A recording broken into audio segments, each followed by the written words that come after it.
saudara-saudara semua, apa kabar? Lagi dengan saya Magdalene Kawoco, saya mengucapkan selamat tahun baru buat saudara-saudara semua yang kiranya baru nonton kali ini. Saudara, saya ingin menyampaikan satu message yang sangat penting untuk tahun ini. Karena tentunya saudara nggak mau ada kesalahan yang terulang, atau saudara memulai new resolution untuk tahun ini. Kita semua berharap mengisi lembaran bab dalam kehidupan kita di tahun ini dengan cara yang berbeda, dengan cara yang berkenan kepada Tuhan dan sempurna. Ada quote dari Aldous Huxley yang berbunyi demikian: "This world is illusion, but an illusion we must take seriously.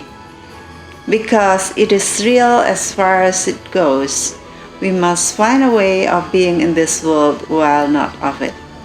Artinya, kehidupan ini adalah ilusi, tetapi ilusi yang sangat real, dan karena itu real, maka kita harus mencari cara bagaimana supaya kita ada di dalam dunia tetapi tidak di dalamnya. You know what I mean? Ada di dunia tetapi nggak di dalamnya, artinya kita sebagai orang percaya, kita harus hidup dengan cara yang berbeda sehingga dunia bisa melihat kita. Perbedaan itu menjadi suatu terang bagi mereka dan garam bagi mereka. Saudara kira-kira pingin di dalam buku kehidupan saudara ditulis seperti apa? Itu yang harus kita lakukan.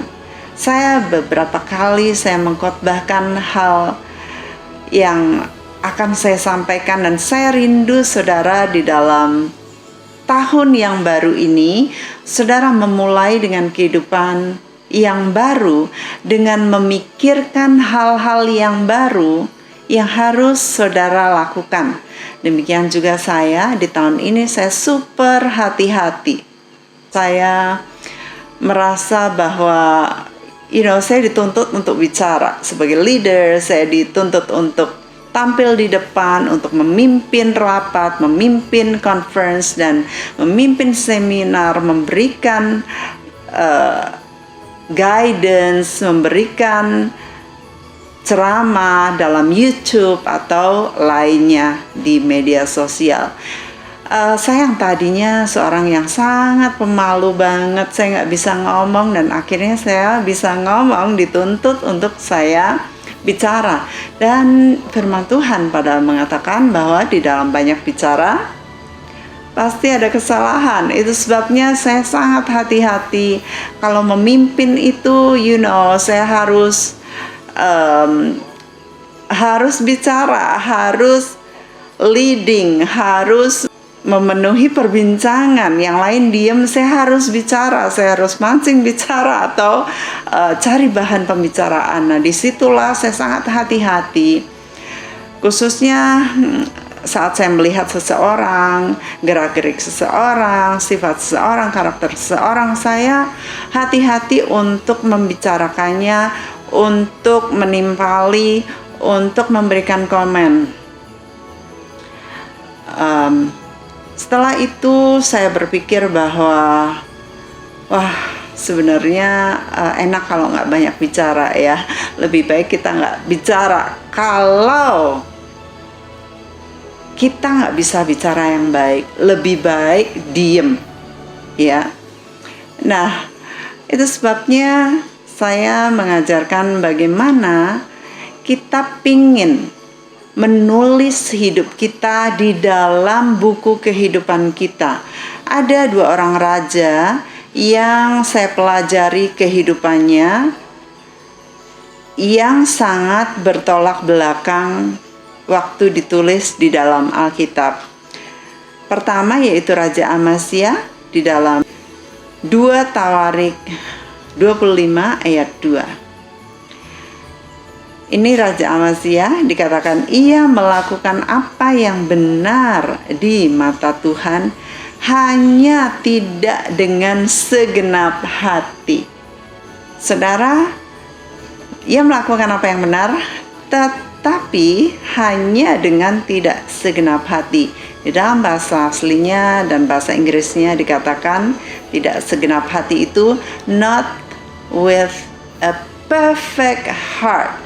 Gak dengan hati yang sempurna, gak sungguh-sungguh, gak segenap hati. Lalu ada raja lain yang bernama Raja Hizkia, 2 Tawarik 31 ayat 20 dan 21.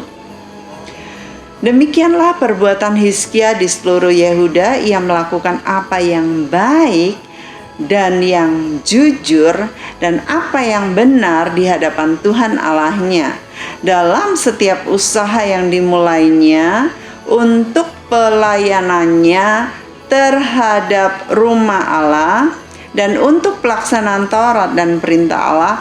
Ia mencari Allahnya, semuanya dilakukannya dengan segenap hati. Dengan segenap hati, lalu resultnya, sehingga segala usahanya berhasil. This is amazing. Ini sangat berlawanan. Yang pertama, tidak dengan segenap hati, hanya tidak dengan segenap hati.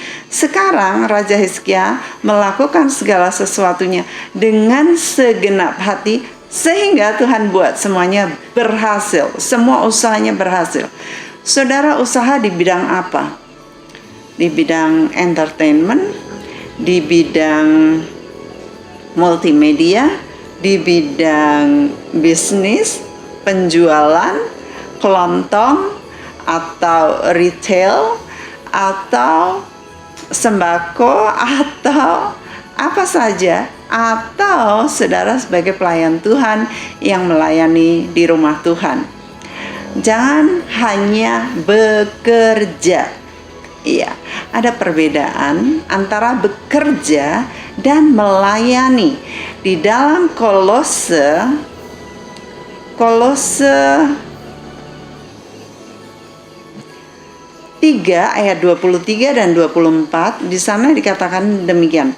Apapun juga yang kamu perbuat, perbuatlah dengan segenap hatimu seperti untuk Tuhan dan bukan untuk manusia.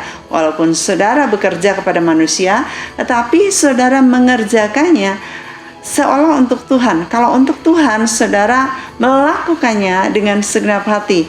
Karena apa?